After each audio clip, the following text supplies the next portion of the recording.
Good afternoon, everyone, and welcome to the fourth and final session of this year's International Conference. As ever, we're delighted to see you here, whether you're a returning guest or you're joining us for the first time this week. My name is Graham Hewitson. I'm the current chair of Generations Working Together, and I am going to be chairing the session for you this afternoon. The title for today's keynote address is Changing the Narrative Around Intergenerational Work. And I'm very much looking forward to hearing what our keynote speaker, Eunice Nichols, has to say on the subject. We'll be hearing from her shortly. Our overall conference title is Building an Intergenerational Nation. Our manifesto commitment, or challenge to others, is to make Scotland an intergenerational nation by 2030. If we're to come anywhere close to achieving that goal, we absolutely need to influence and change the narrative. The benefits of intergenerational relationships and activities are increasingly recognized in social and political rhetoric, but they're not yet fully embraced in policies and practices. While there's a growing body of innovative and successful practice in Scotland and around the world, we're still fighting to find the place and space for intergenerational work. It's not embedded in our education system, practitioner education or student learning experiences. It's not strongly recognized in care standards. It's not overtly recognized in community empowerment and engagement standards and practices. Its position in planning and place frameworks could be stronger, and it's not fully recognized in service planning and delivery at a number of different levels. In too many settings, intergenerational work still has the status of a nice little extra or a project, something to be pursued if time and resources allow, but it isn't really regarded by many people as being of fundamental importance. If we are to become an intergenerational nation, we need to find ways to shift those issues and reposition intergenerational practice and relationships, making them much more central to how business is done in Scotland. In GWT's manifesto and strategic plan, we set out some of the actions that we think will make a difference, and will start to create a new storyline for intergenerational work in Scotland. But we are always open to new thinking, and I'm sure we'll hear some of that today. Just before I hand over to Eunice and we get into that conversation, I want to run through a few practicalities with you. There are three parts to our programme for the afternoon: our keynote address, the presentation of the two remaining Excellence Awards for Intergenerational Practice in Scotland for 2022, and our three webinars. We're all together in this Zoom webinar until round about 2:45 p.m. Then we have a short break and resume at 3 in our separate topic-based webinars.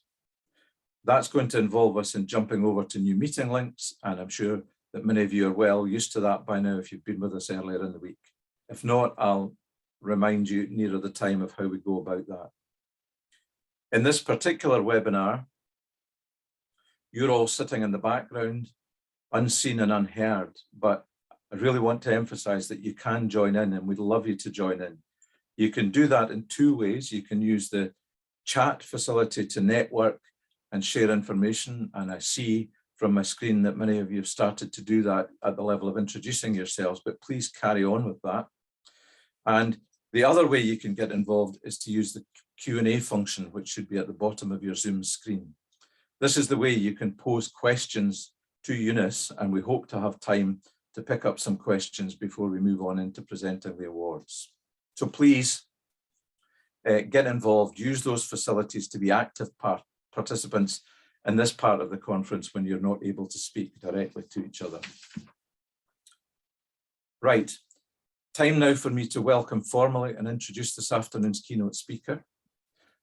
Eunice Nichols is, it says here on my script, obsessed with bringing older and younger generations together to solve society's greatest challenges and creating a better future for all. I'm not sure if obsession's the right word, but the sentiment we're behind. Eunice is Vice President of Innovation at Encore.org, where she leads the Gen to Gen Innovation Fellowship. Previously, she ran the Generation to Generation campaign, an initiative to mobilize 1 million adults aged 50 plus to help young people to thrive. And she was also involved with the Purpose Prize, now the ARP program, which has awarded over $5 million in prizes to nearly 100 social entrepreneurs over the age of 60, and that's all since 2006. Eunice spent 11 years leading a portfolio of initiatives to expand the social contributions of older adults in California, including scaling Experience Corps from one neighborhood school in San Francisco into a thriving Bay Area program, helping thousands of kids to read by 3rd grade. Eunice has been recognized as a Next Avenue influencer in aging and is a graduate of the Billions Institute Fellowship for Large-Scale Change. In 2019, she received the James Irvin Foundation Leadership Award for advancing innovative and effective solutions to California's most significant issues. So, an impressive CV, and I think you can gather from that why we've invited Eunice to come along and talk to us today about changing the narrative. She has a wealth of knowledge and experience to draw on, and I'm sure she'll bring some fresh, new thinking and inspiration to the work that we're trying to develop here in Scotland and with our partners across the world. So Eunice, welcome to our conference. We're delighted that you've managed to make time to come and talk to us this afternoon, and we are very much looking forward to hearing what you have to say to us over the next 20 minutes or so. I'm handing over to you now. Thank you. Thank you, Graham. I appreciate that introduction. And it is just after 6 a.m. here in San Francisco. I may yet get a beautiful sunrise. I'm not a morning person, so it says a lot that you all meant something to me that I would get up early. I'm so excited about the conference you've been hosting and really just really blessed to be here with you. So I'm going to share my screen here and we'll get started.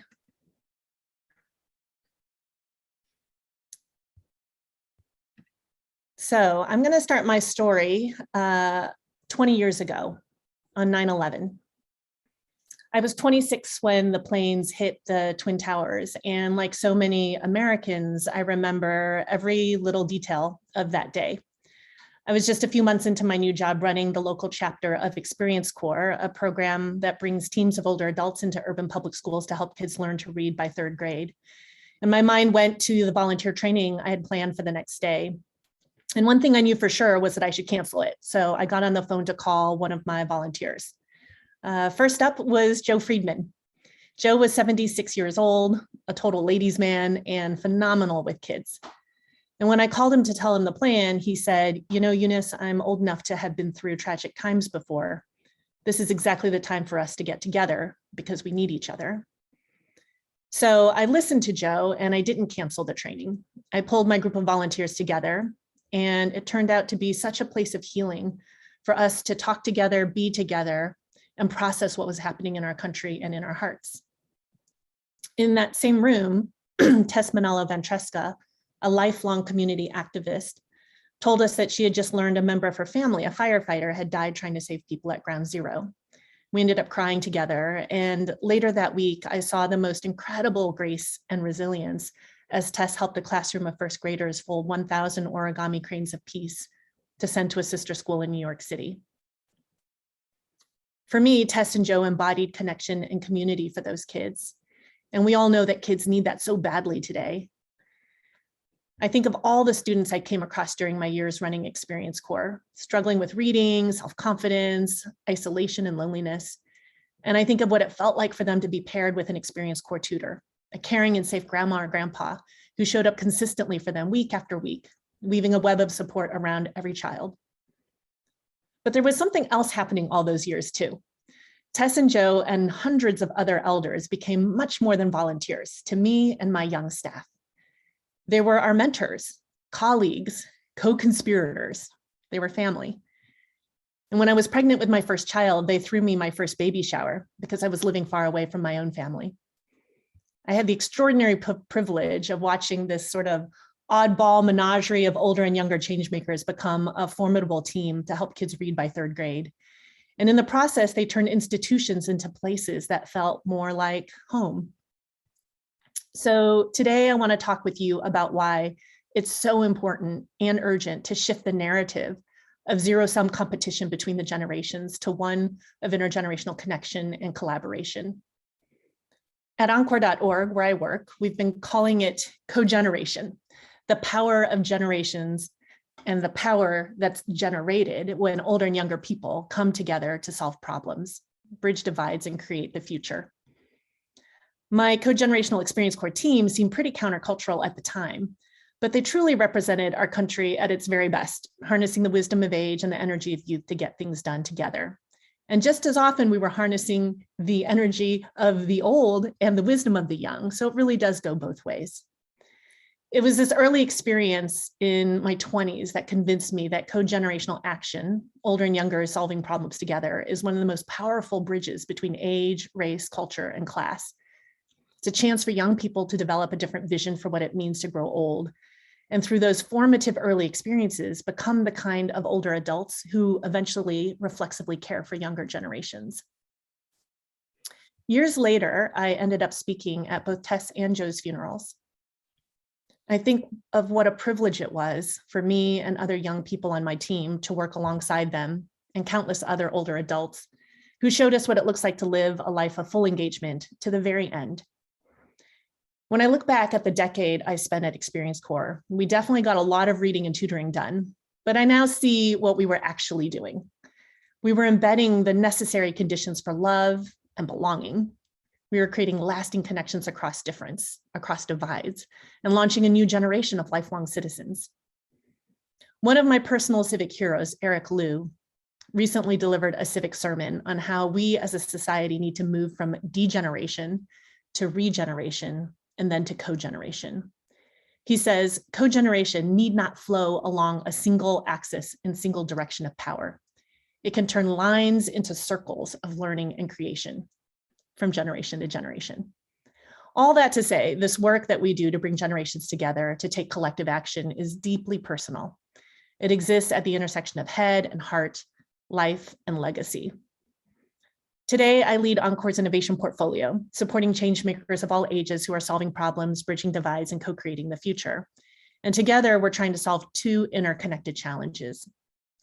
Number one is the failure of imagination, and the second one is the failure of innovation. So let's start with the failure of imagination. Media bombards us all the time with negative images and messages of generations at war, best exemplified by the almost gleeful rise of OK Boomer. Sometimes it's hard to envision relating to people much older or younger than us in any other way. We need a mindset shift from generations at odds to generations together. One place to start is with research. Just a few weeks ago, 1,000 people registered to attend a webinar we hosted with Stanford sociologist and Encore Public Voices fellow Sasha Joffrey on a new report she wrote that contains some startling analysis of the age distribution of the US population over time. In Sasha's report, she shows two age distributions, one in the 1900s, which is shaped as you would expect, like a triangle. That's the data depicted in blue in the chart you're looking at. Nearly half of the population in blue is under 20, and each subsequent older age group has fewer people than the one before. The US distribution curve has looked that way forever, and I suspect the same is true for Scotland and other European countries. But changes in technology, sanitation, and healthcare will enable more than half of children born today to live to be 100 years old. And so you'll see a correlating shift from the triangle age distribution in the 1990s, in the 1900s, to the rectangle age distribution it is today, which is depicted in red, with almost equal numbers of people of every age from birth to 70 and beyond. That shift is astounding. It means that 1 in 4 people in America is under 20 years old, and 1 in 4 is over 60. So despite living in perhaps the most age-segregated society ever, we're also simultaneously living in the most age-diverse society ever. We have record numbers of older generations wired to serve and give back, and we have record numbers of young people who are socially conscious and activated. They're like two halves of the same coin, and they represent a huge opportunity if they join forces and take action together. So research points to the opportunity before us, but so increasingly does pop culture. We only need to look at the newest record released this past fall by 95-year-old Tony Bennett and 35-year-old Lady Gaga. Their album Love for Sale received 6 Grammy nominations. And for those of you who are podcast listeners, I think we've all become podcast listeners in the pandemic. There's one called 70 Over 70, which is wildly popular, with the show's 40-year-old host, Max Linsky, interviewing guests who are 4 or even 5 decades his senior. And then there's television. Shows like Hacks and Only Murders in the Building feature intergenerational teams working to unlock new creativity or to get the bad guys. Even the Pope has a new Netflix series that's working to change the narrative on intergenerational connection, centered on interviews with people over 70, sharing their life stories with young filmmakers. And if you look to movies, the centrality of intergenerational relationships is everywhere. From Disney's Encanto to Lin-Manuel Miranda's In the Heights. I have a personal soft spot for the Marvel Cinematic Universe, in part because I have 2 teenage boys. And if you've been tracking the MCU, stories of aging superheroes teaming up with the next generation of superheroes have become the norm, including the box office hit Spider-Man: No Way Home, which became the highest grossing film of 2021 and the 6th highest grossing film of all time. There have also been a host of powerful independent films recently that feature unlikely intergenerational friendships, including Driveways, which was directed by Andrew Ahn, and starred the great Brian Dennehy as a Korean War vet who befriends a young Korean boy who moves in next door. It's Dennehy's final film before he passed away, and you likely missed Driveways because it came out right as the pandemic shut everything down. But if you watch it through to Dennehy's magnificent monologue at the very end of the film, you'll understand why it gets my vote for best intergenerational film of all time. On the whole, pop culture is elevating a new and powerful vision for our increasingly multi-generational, multicultural society like never before. And we need to seize the moment. So one task for you today is to think about how you might produce thought leadership that includes new and diverse voices, both old and young. Tell powerful stories of co-generational action, engage arts and culture in your work, and commission new research that makes the case that older and younger are better together. Earlier, I said that we have 2 challenges, the failure of imagination and the failure of innovation. So let's get to the problem of innovation. Even when our minds are open to the power and potential of co-generation, our society is so segregated by age that it's hard to act on the potential of proximity and purpose. For decades, policies and practices have harnessed innovation to physically segregate younger and older people for the sake of efficiency. But it's resulted in a disastrous cascade of problems that we know all too well, from ageism to loneliness to splintered movements for change. This siloed approach limits opportunities to bridge divides, tap the best of all generations, and create transformational social change. And in these polarized times, these are opportunities we can't afford to squander.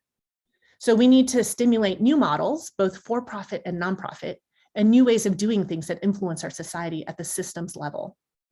Where might new, innovative co-generational models make a difference? Well, let's start with healthcare, and more specifically, the COVID-19 pandemic.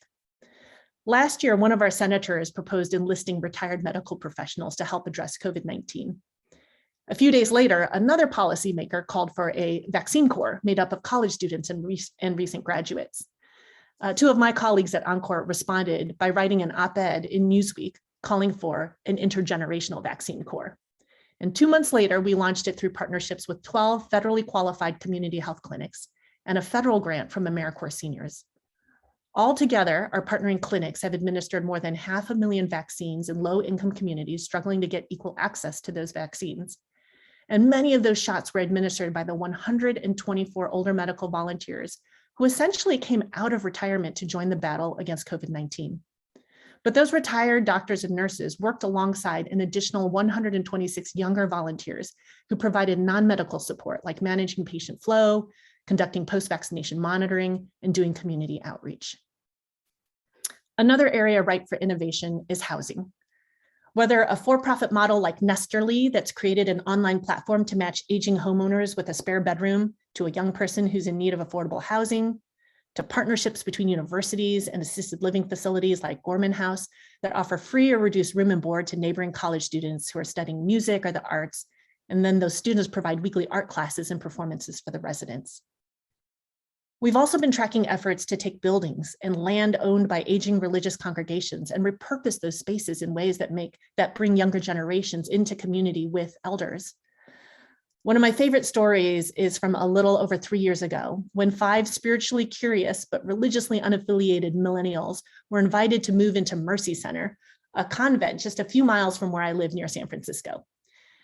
This 6-month experiment in intergenerational living was spurred by older nuns who had dedicated their lives to a very specific institutional form of religious expression, but wanted to share their life experiences and spiritual practices with younger generations. And they did this knowing that those lessons and practices would surely be reshaped and remixed and sometimes turned into something completely different by these young people who were living in their midst. It was deeply, deeply moving to watch this older generation of women courageously let go of a dwindling institution and open up their hearts and homes to pass on the gift of their true calling, their love of God and humanity, to these young people. And in the process, the community life at Mercy Center was revitalized, and the building and grounds became a hotbed of conversation across numerous divides. And as a result of that 6-month pilot, the spiritually diverse community of nuns and young people have launched new initiatives to combat shared concerns around climate change and racial justice.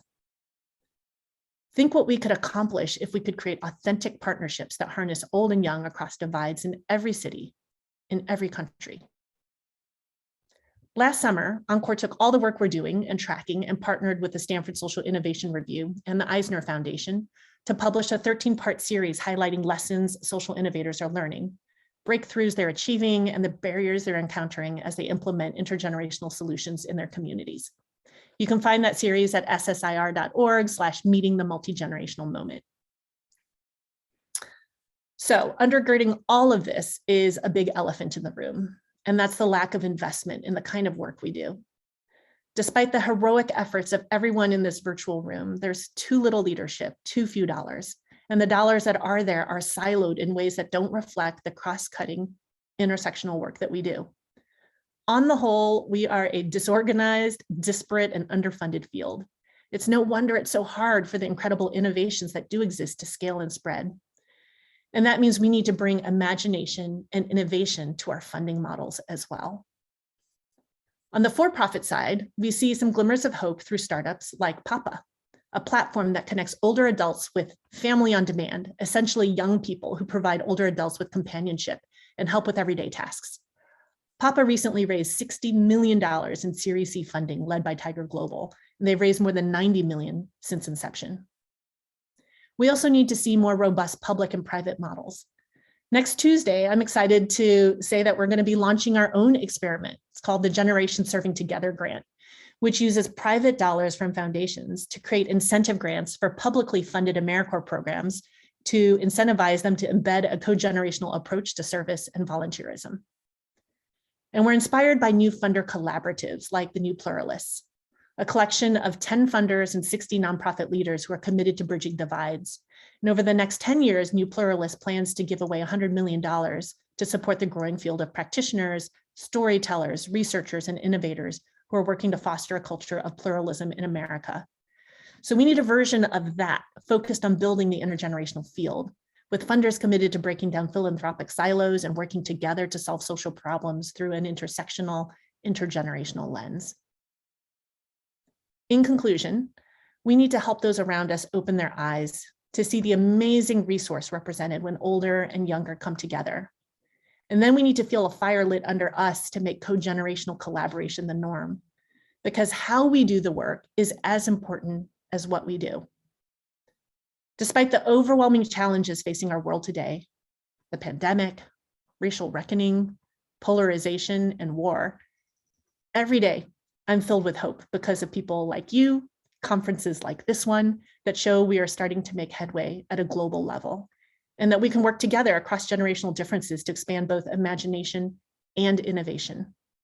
So thank you for being part of a global movement, for telling a new story, a better story, a more powerful story about generations together.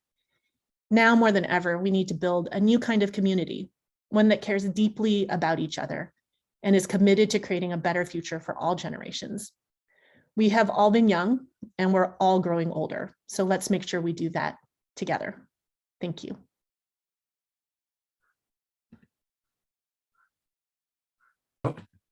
Thank you for all that you've had to say over the last 20 minutes or so. and the kind of energy and passion that you've brought to that. And from a chair's perspective, thank you for sticking exactly to the time we'd asked you to speak. That's a very rare occurrence in my experience. So we have a couple of questions in the Q&A box, which I'm just going to read. We've got 5 or 10 minutes where we can pick these up, and you can maybe respond to these, Eunice. So from Julia at Nable, interested older adults with spare room living with young people, the logistics, a project in Fife didn't take off pre-pandemic. Older people in my user panels were very wary. So that's more of an observation than a question, but I suppose what lies behind the question is that what seems like a good idea may not fly because of some of the kind of perceptions and prejudices that there are around in the community. I wonder if you have any thoughts on that. Yeah, no, it's a great question. And I think one of the realities of living in a society that is so age segregated is that it does allow for that weariness to set in. There's a lot of suspicion older people have of young people, and frankly, a lot of suspicion that young people have of older people. So it can feel like a big risk to open up something as intimate and private as your home. I feel like but we are seeing a proliferation of these co-housing scenarios, and in particular, centered often around college campuses, community colleges, because young people are having such a hard time finding affordable housing. We're working with one innovator in our Gen to Gen Innovation Fellowship who is focused on housing insecure and homeless young people who are enrolled in community colleges in Orange County. And during the pandemic, the university set up a parking lot for these students to sleep in their cars. So it's a huge problem. And so one reason I bring that up is I think there are some forcing functions that are causing people to have to consider other innovative options. Sometimes it is desperation that causes us to try something new. And for our older adults, we have a lot of older adults in the US, and I don't know Scotland well enough to know if there are proxies here, where because of gentrification and because of the rise in the cost of living, it is becoming very challenging for older adults to stay in their homes. And so once again, there's that bit of young people being able to pay some rent to an older person. The matching is really important in that situation. So most of the organizations I know spend a lot of time interviewing and vetting and being able to do the match well. Yeah, I mean, I think people in Scotland will recognise some of the issues and challenges that you're flagging there in terms of affordability of housing or just affordability of living. That's a particularly kind of topical issue at the moment, given some of the things that are going on in the world and the impact that it's having on cost of living.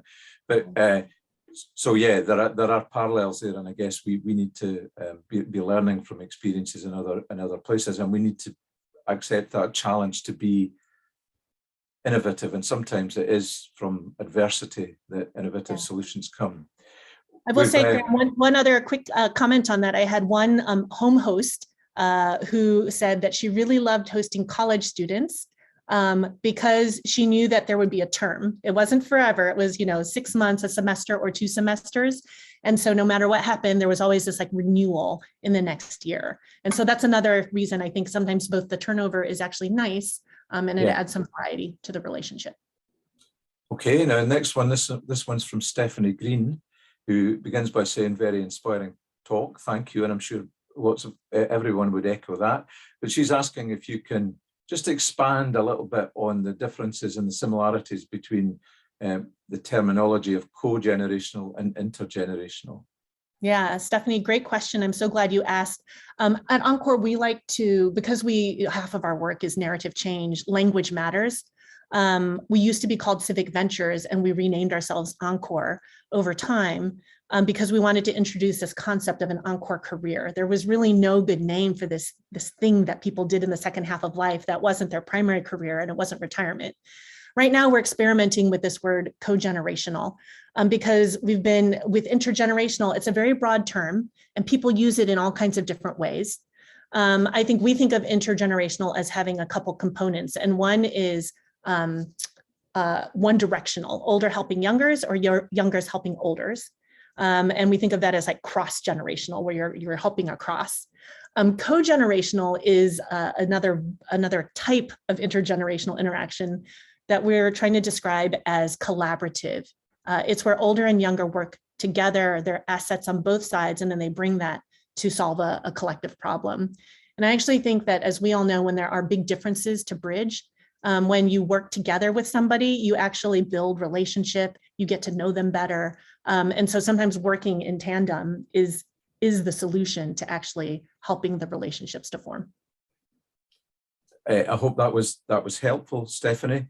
And that sense of generations working together, I think is really important here as well. I think the conversations that we're quite often involved in, I'm sure the staff would echo this when they're working with people in communities, that notion of intergenerational work being of equal benefit to all of the participants, rather than it being helping across the generations in one direction or another. And that is, you know, in terms of your observation about how terminology is used, and I think intergenerational work has become part of the lexicon over here, but without a great deal of understanding behind it. And it very often is about helping across generations.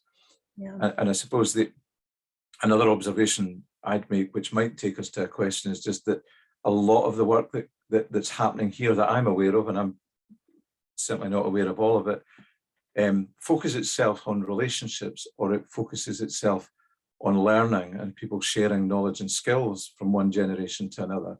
But there's not nearly so much of it that focuses on collective action. And when I hear people talking about co-creation in Scotland, and I hear them talk a lot about co-creation in Scotland in public services, I don't hear anybody overtly talking about co-creation across generations. So I think there's maybe a mind shift thing that might be helpful in this country, is to get beyond thinking about relationships, get beyond just the challenge of connecting people together, to actually go to the place where it's about people tackling serious challenges together and reinventing the world that they're involved in. And I mean, it's really interesting to hear that that's the space you're in, but which I think it sounds like a much more dynamic space than some of the things I see here. Yeah, I have two follow-up thoughts on that, Graham. One is, as we look at that demographic chart that I showed about the US, but I suspect it's probably quite similar in terms of some of the shifts of older adults living longer, healthier lives. The opportunity for older people to work with younger people is certainly there. And younger people, Gen Z in particular, are in very wonderful ways demanding older people to see their assets and to be allies to them. And we're seeing that certainly in these movements for change. And so I think that's something unique to our dynamic right now, is working with Gen Z is just is having that collaborative, co-creative mindset. The second piece is around funding. We at Encore, we've always struggled to figure out where we fit in the funding landscape. And I'm sure everybody in this audience knows that you can like bend yourself into a pretzel, because it's not like there's a magical funder that just funds intergenerational work. They fund children, or they fund elders, or they fund something. And so there is something dynamic about a co-generational action, which is about how you do the work.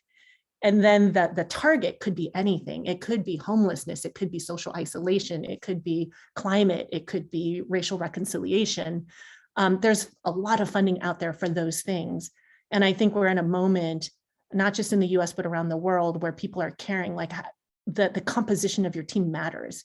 Is it diverse in all kinds of ways? And I think one thing we're trying to push is to say, in the same way we're starting to really care about diversity of race and lived experience, we should also care about lived experience from the perspective of age.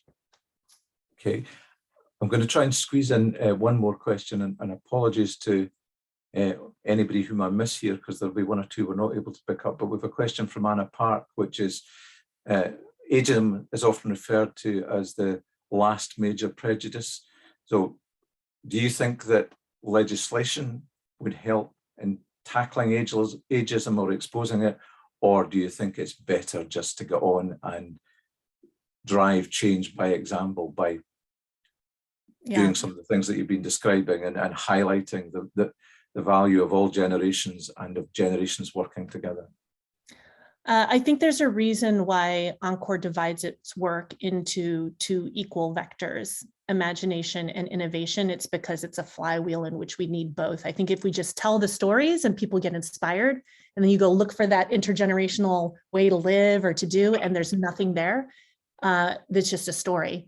And similarly, if we have systems that are set up but nobody's inspired to go live or work or do intergenerational things, that doesn't work either. So I think, unfortunately, or maybe fortunately, the answer is both and. We need to tell better stories. And I do think that legislation, our efforts to age integrate, in America, we have something called national service. It's federally funded, volunteerism, stipended, young people mostly doing sort of a year of service. Older people are equally equipped to do that kind of work. But there isn't always the attention on how you could build an intergenerational team. So us trying to insert funding and to shift the way the government thinks about what the composition of the team could look like matters. So we are always thinking about what are the systems we could shift in some substantial way. Okay, and we're going to have to call time at that and move on to our awards. So thank you again for all you've had to say over the last half an hour or so. I'm just looking at the chat box, and you've certainly made an impact on your audience this afternoon, and that's great. So a formal thanks for your input. And I just want, before we finally conclude this part of the programme, there are a couple of questions in the box that were around funding, because there are always a couple of questions around funding when you get into this kind of conversation, and understandably so. And I just want to draw people's attention to the fact that there will be funding sessions running as part of Intergenerational Week at the back end of April, and I'll come back and say a bit more about that before we close.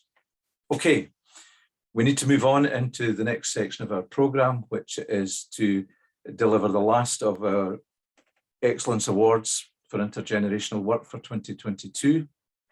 As I'm sure people know, the purpose of the Excellence Awards is to recognise innovative and outstanding intergenerational practice, to share that across the country, and to hope that by doing that, people will learn from each other and that practice will spread. And this afternoon, we have a further 2 awards to make. One is for tackling climate change, and one is for the creative use of spaces and places. So we come first to the award for tackling climate change. We at GWT recognise that we can't fight climate change alone, and that all generations must work together if we're actually to rise to the challenge and prevent the kind of catastrophe that could be coming our way. So this is a new award which we've created following on from COP26 to encourage intergenerational solidarity around tackling climate change. The award was open for any project or initiative that connected generations through green activities, whether that's gardening, other types of green initiatives, or campaigning work. And we want to thank all of those who were nominated. And this afternoon we have one project which we want to offer a high commendation to, and then we'll come to our winner. So, highly commended. I'm just noticing a kind of a split here in what's on the screen and what's on my script. So, and the slide is talking about the use of space and place, and I'm talking about climate change. So I'm going to keep talking, and we're going to talk about the Climate Change Award. So the highly commended goes to Sewing Together All Nations.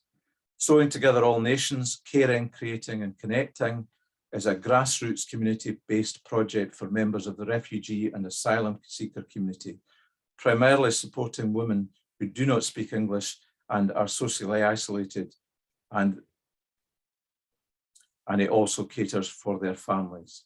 In 2018, sewing tutor Gabby Cullen developed and launched a workshop model targeting refugee families, particularly isolated women who do not speak English, providing opportunities for them to integrate into their new community, build friendships, participate in fulfilling activities, and learn skills of benefit to individuals and their families. Despite the pandemic, the project has continued to grow in numbers, with no disengagement when it had to move to an online model of delivery and challenge people to use technologies with which they weren't familiar. The project adopted an intergenerational approach in order to impact family life for members aged 19 to 85 and to promote positive relationships. and refugee asylum seeker awareness within the wider community, tackling discrimination head on. The creative activities provided skills for life and improved family cohesion. The team found that children and their confidence with technologies were key to the success when the project moved online, assisting mums with navigating apps and proudly showing their needle skills on camera. Pre-March 2020, the project operated the group in tandem with a local primary school pupils, primary 7 pupils, in a series of intergenerational workshops, and those will hopefully be resuming in the not too distant future. The team are looking to achieve charitable status in 2022. They'll continue running workshops and hope to run further awareness sessions organised for refugee and asylum seekers in partnership with primary 7 children and a local Sunday school. So highly commended in this award category, Sewing Together All Nations. And now to move on to our winner in this category, which is Edinburgh Garden Partners. Over the past 10 years, Edinburgh Garden Partners, or EGP for short, has developed a unique approach to addressing the risks of social isolation in communities. The project aims to strengthen communities by creating lasting relationships around shared garden spaces, which are mutually beneficial and supportive between people who want a space to grow and older people who have a garden space to share. The team connects people of different ages, ability and backgrounds to build a shared gardening movement through the exchange of skills, knowledge and life experience. The team found that many older people bring a wealth of experience and knowledge to these relationships, but can struggle with the physical demands of growing. On the flip side of that, younger people bring energy and physical ability to maintain vegetable plots.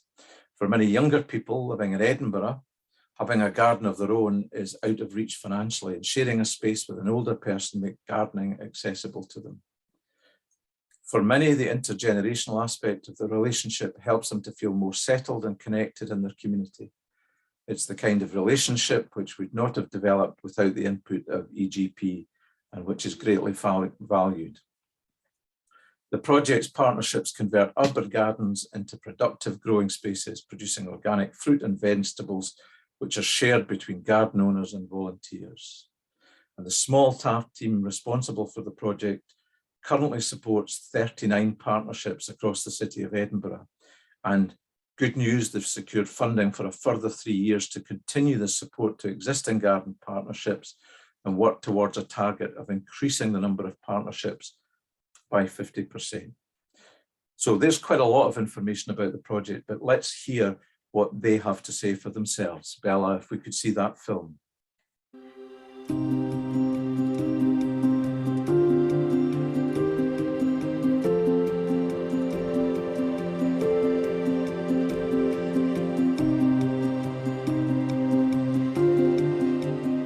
Edinburgh Garden Partners work with older garden owners who are maybe struggling to manage the garden space they have or make the most of it.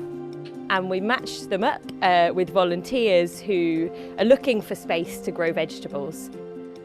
We support them to turn the garden into kind of a productive growing space, and also to kind of build a friendly relationship together and work on the gardens together. I was never a gardener, and my husband was a very keen gardener, and he passed away, and I was left with this big garden, and I knew it was going to be too much. Even considered selling the house. It was getting me down to that extent. Just thought something had to happen. I wanted an antidote to working at a desk and wanted to go out and get my hands dirty, do some physical work. I grew up with a section of my parents' garden, so I did have a bit of a background in working with plants. Now it's great to mingle with someone of a different generation, someone I wouldn't ordinarily meet. So I really enjoy coming over, having a cup of tea, having a catch up as well as doing the gardening. A young person here is just amazing, you know, has a great dog, which is a big plus because I'm very much an animal person. all the gardens will grow vegetables and sometimes fruit as well. And the produce that is grown is shared between the volunteers and the garden owners. Generally take it home and eat, and it saves shopping. I think great, this is so great, because that's it, you know, fresh from the ground, you know, it's just amazing, amazing. I now, believe it or not, subscribe to a gardening magazine, which I never thought would happen. I find wee snippets and I'll say, you know, to Murray, what do you think of this? My favourite part of coming to the garden is the tea and biscuits. Having a catch up with Mamie, seeing how she's doing. It's getting me out into fresh air, whereas before it was TV, TV, TV. I'm now doing flower pots and baskets, hanging baskets and that kind of stuff. Socially, it's great. Also, it's great to grow veg. I've been growing lots of potatoes and courgettes. It's been great to get out, get your hands dirty, work in the garden and get the fresh air. As well as the kind of the partnerships, we also try and do some kind of group stuff to build the kind of sense of community between different partnerships. We do training for our volunteers in gardening and kind of other aspects of growing, and social events as well. So we've got a seed swap coming up in a couple of months. We've done film nights on Zoom during lockdown as well. So yeah, stuff to kind of give people an opportunity to get together with like-minded people.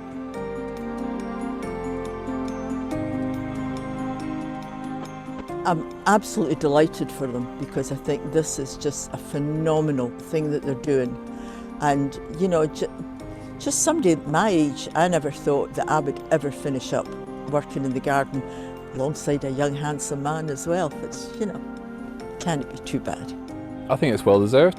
I think it's a great charity with a fantastic vision. So I'm still in my house, thanks to them, really. When you tell people about Edinburgh Garden Partners, you often get this reaction of like, that just makes so much sense. And it's nice to hear. I mean, I think it makes loads of sense, but it's nice to hear that from other people as well. I think the volunteers that they've got are just amazing people, really. So Edinburgh Garden Partners, the winner of our award for tackling climate change, and we're delighted to have with us Debs Han, who is the project coordinator. And I'm just going to invite Debs to say a few words in a moment, but I think Alison, is it you today who has the award that you can show everybody?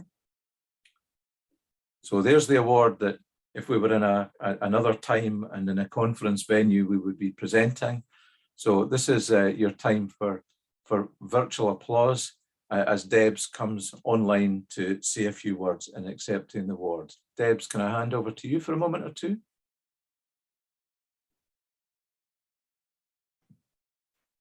Hello, yes, it is such a joy to receive the award. And I guess for us, as you said, we are a very small team. There is only one and a half staff, and yeah, supporting just under 40 partnerships across Edinburgh. So it's really lovely for it to be recognised on this scale. What we do is really at a grassroots level of kind of trying to engage people in doing something and growing something together. So it's it really means a lot to us, and we'll have to find somewhere to display our lovely awards and yes, share that with others. And we're always keen for new people to get involved and to speak to other people in other parts of Scotland and other parts of the world who are doing something similar or looking to do something similar as well. Brilliant, thank you very much. And as you say, when you read and hear about the initiative, it just seems to make so much common sense. So let's hope that other people do make contact and maybe the project begins to appear in other parts of this country and others. Thanks, Debs. Thank you, Graham. Now we have to move on to our second award of the day, our final award for the week, which is for the creative use of spaces and places. Now we recognise that connections between generations in the spaces and places around us are an essential part of collective recovery from COVID-19. And this award recognises projects that make creative use of spaces and places to connect generations in mutually beneficial relationships. This might be in built or natural environments, community or workspaces. And once again, we have one project which we'd like to commend highly, and then we'll come to our winner. So highly commended in this category is Stroll in the Park with Springfield Primary. Pupils from Springfield Primary have been working in partnership with the Council's wellbeing team to deliver a Stroll in the Park, a low mobility walking programme for local people. The strolls are aimed at anyone who's living with or recovering from a long-term condition, but they're also ideal for anyone wishing to maintain a level of fitness by means of developing strength, balance, and walking confidence. The Stroll in the Park at Springfield is particularly special as the walkers get the opportunity to use the fabulous green gym equipment, which is in the playing fields adjoining Springfield Primary grounds. During the October holidays, that's October holidays of 2021, some of the walkers had grandchildren with them, and the team noticed how much everyone enjoyed taking part together, with some of the walkers also enjoying the zip wire along with the children. The team leader then connected with the head teacher at Springfield, who could immediately see the benefits. Pupils then began to design and lead a creative timetable of walks around the village with support from a walk leader. The group delivered a Remembrance Day walk near the memorial at Gretna Green and made a wreath which the walking group lay on Remembrance Sunday. They held a discussion on the Quintus Hill rail disaster, and shared playground games, both traditional and new.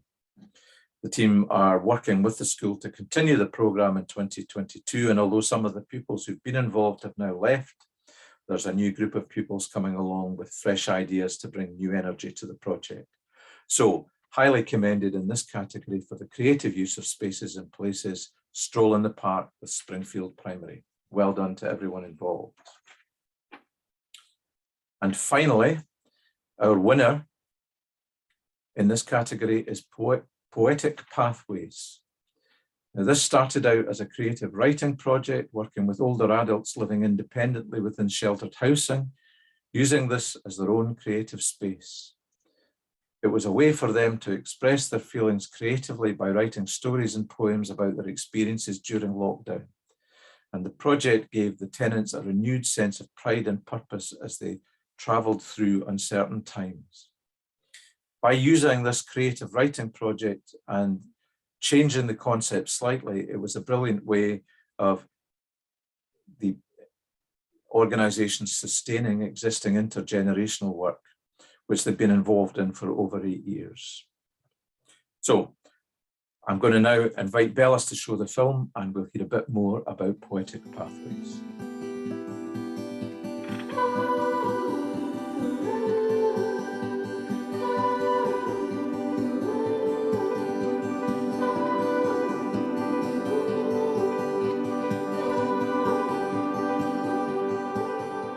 Poetic Pathways was a project that we started at the beginning of lockdown with Karen Herbertson from H-Arts, where we got some funding from Creative Scotland, and we went back to basics to try and encourage our older adults to write down their stories and maybe sort of kind of put poems down for something to do while in lockdown. We were able to work with Fordbank Primary and Glencoats Primary, making it intergenerational. We have been able to go onto the cycle path and do creative workshops where the children and the older adults were sort of kind of foraging and gathering some material so that they could write about when we got back to school. We actually had an art project where they actually drew some of the things so that we actually put them onto mural boards. We're trying to encourage more people to be active and go down onto the cycle path, and with them seeing their work, it might encourage their families to do it together. One of the things that I did was writing wee bits of stories and things, mainly about what had happened in my life in years gone by. To be honest, I didn't think I could write, but I wrote one and then it moved on to another and so on. I love taking part in all these activities. We got out of the house into the sunshine. Then the kids came along. They were interested in all the different trees and plants. My favourite thing was seeing other people, like the older people. The best part of Poetic Pathways was probably getting to work with the older people, because I think it's really good that we got to go out with them and then they got to come with us as well, and then we just had a lot of fun doing all the art and stuff. I get to go and visit places, which is really fun, and I don't usually do that often. Meeting other people and seeing things that we haven't seen. Poetic Pathways had made me feel more confident in myself. I never thought that my artwork would actually be displayed somewhere. It would have been an awesome experience, and when I went, I thought it was amazing. I was disappointed that it never continued a wee bit longer. The pandemic has hit us really, really hard, and obviously as we came out, we just felt that we wanted a legacy of their work. Well, I think it's been a great occasion where you can meet people of an older generation, and also it involves the children, working with people who live in homes and sheltered homes. You don't always get to do that in school, so I think it's been a wonderful privilege to be able to do that. I was really, really proud of what they've achieved, and it's been a talking point with us for the last 2 years, and I just felt we wanted to share their excitement. Oh, it's a great achievement, really. It's time something like that was going on. Very happy about it. It's been very fun doing it. When I heard, it made me very, very excited, and I thought it was awesome. I felt very proud. We hope that intergenerational work will continue in the future. It's a wonderful thing for children and elderly people to work together.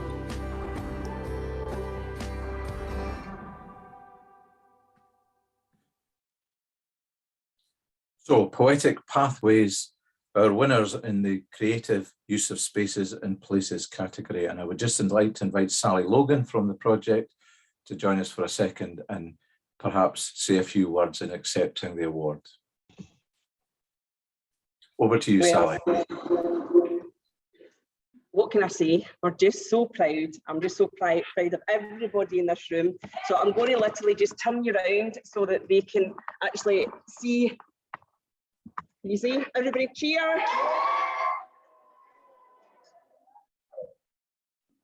It's amazing. As I said in the video, the last 2 years has been really, really challenging for us. But to be recognised for this award, I am so proud. And every one of them should be proud as well. So thank you so much. Thank you, Sally. And just before we move on completely from the awards, I just want to congratulate and thank all of the projects that were nominated. All of you are doing important work and making a positive difference in the communities that you're part of. So well done, and keep up that good work. And from our point of view at GWT, part of our commitment to the awards is to provide feedback and offer support to projects. Now, by now, I hope that all of the nominated projects will have received an email from us doing just that. Now, if that is you, please do feel free to take up that offer of support if you think it will help you to move your work forward and do even better than you're doing already.